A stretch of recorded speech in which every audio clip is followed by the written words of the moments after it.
Today, we're going to talk about how you can use home inspections to prep your sellers and how you can prep your sellers for the home inspection. Kind of a dual topic here. So first, let's talk about actually listing the house. This is where you, the real estate agent or real estate advisor, you get the listing and you're helping that seller decide how much to sell the house for. The fact that those prices are up and interest rates are up does mean that buyers' buying power and their finances are a bit relatively diminished, at least more than it previously was 4 or 5 years ago. So they are going to be more discerning about the houses that they buy and the condition that those houses are in. Perfect example of concessions that are going to happen during a home inspection. Last week, we did an inspection for a buyer.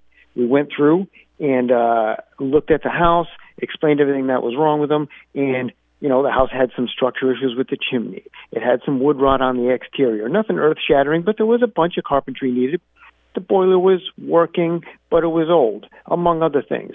So the deferred maintenance on the house and some of the items that needed immediate attention, like the chimney, caused the buyer to go back to the seller and say, hey, all right, we still want to buy the house, but now we'd like $30,000 off the price. Well, the seller didn't even renegotiate, and the buyer ended up walking. The deal fell through. This is something that sellers, if you're pricing your house at top dollar, are going to have to expect if you don't know the condition of your house. Buyers are not just going to buy everything. The best way you can do this to honestly gather data about the house, get an accurate disclosure, is to have a pre-list inspection done. I know I've talked about this before, but in this market where buyers are becoming more discerning, but sellers, on the other hand, still want to get the best tippity-top dollar they can for their house in this market that is still a strong seller's market, the best thing you can do is bring in a home inspector. Don't worry about what they find. Have us check out the house, and then you can get an honest assessment of the home. One thing that a lot of sellers don't understand, we have the buyers come through and they do a home inspection and they find some things wrong with the house. Let's take chimney flashing, for example. We find it leaking all the time. On average, to do flashing on a chimney to stop that roof from leaking around the chimney costs around $1,000 if you call around and get prices from roofers. However, buyers don't ask for $1,000. Buyers ask for $2,000 or $3,000. A little plumbing repair that might cost you $200 or $300.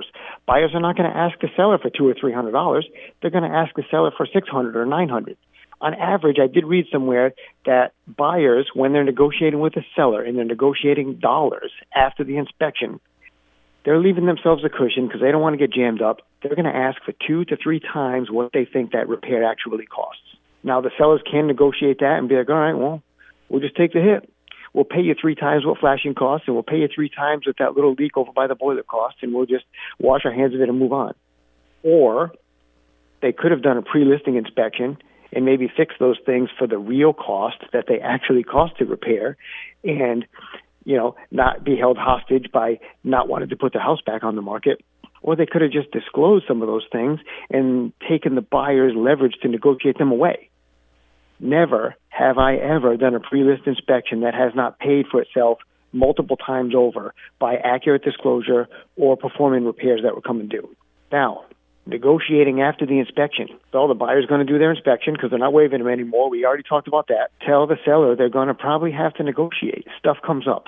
There are no perfect houses. Tell the seller when surprises come up, if you chose not to do a pre-list inspection and invest that money ahead of time, it may cost you on the other end. There are buyers out there right now who've been looking for a house for 2 years. They're very discerning.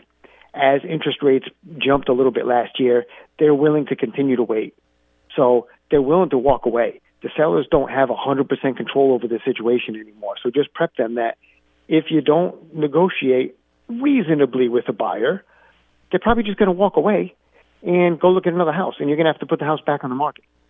But make no mistake about it. If defects come up, buyers are going to have to ask for concessions.